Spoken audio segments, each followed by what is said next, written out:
Hi friends, welcome to Mek'skitchen. இந்த வீடியோவில் road கடைகளில் சின்ன குழந்தைங்கள இருந்து பெரியவங்க வரைக்கும் ரொம்பவே விரும்பி சாப்பிட்ற காளான் மசாலா எப்படி நம்ம வீட்டில் செய்கிறதுன்னு பார்க்க போகிறோம். காளான் மசாலான்னு தான் சொல்லுவாங்க, ஆனால் அதில் காளான் யூஸ் பண்ணுறது கிடையாது, முட்டைக்கோஸ் தான் யூஸ் பண்ணுறாங்க. 200 கிராம் முட்டைக்கோஸ் நான் சின்னதாக கட் பண்ணி அதை வாஷ் பண்ணி வச்சுருக்கேன். இது கூட இப்போ ஒரு 100 கிராம் அளவுக்கு மைதா சேர்த்துக்கிறேன். ஒரு 1/4 கப் கார்ன்ஃப்ளவர் சேர்த்துக்கிறேன். இதுக்கு தேவையான உப்பு, கொஞ்சம் சில்லி பவுடர், உங்கள் காரத்துக்கு ஏற்ற மாதிரி நீங்கள் இன்னும் கூட எக்ஸ்ட்ரா ஆட் பண்ணிக்கலாம். இஞ்சி பூண்டு விழுது 1 ஸ்பூன்,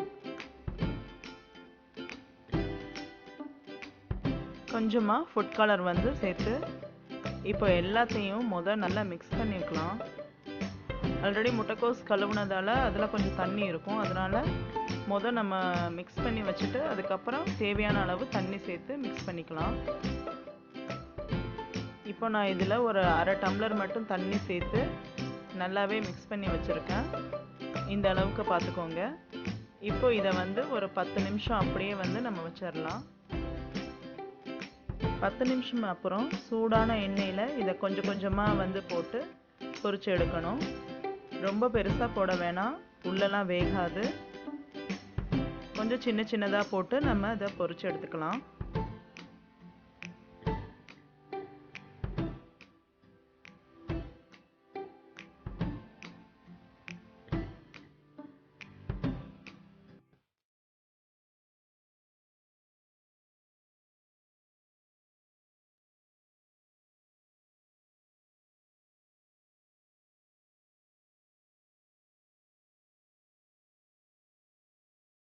இப்போ இது நல்லாவே பொரிஞ்சிடுச்சு, பார்த்தாலே தெரியும், ரொம்ப கிறிஸ்பாக இருக்கா.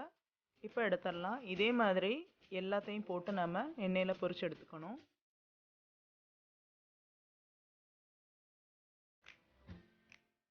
இப்போ எல்லாத்தையும் நல்லா பொரிச்சாச்சு. இதை அப்படியே கூட சாப்பிடலாம், ரொம்ப நல்லாவே இருக்கும் டேஸ்ட்டு, பக்கோடா மாதிரி. இப்போ இதை மாதிரி சின்ன சின்ன பீசஸாக செஞ்சுக்கணும். இப்போது நம்ம அந்த கிரேவி பண்ணணும். அதுக்கு ஒரு பேனில் 2 டேபிள் ஸ்பூன் எண்ணெய் விட்டுருக்கேன்.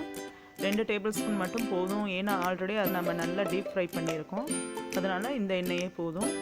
ஒரு ஆனியன் பெரிய ஆனியன்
உடைய ரோட்டுக்கடை காளான் மசாலா சூப்பராக ரெடி ஆயிடுச்சு.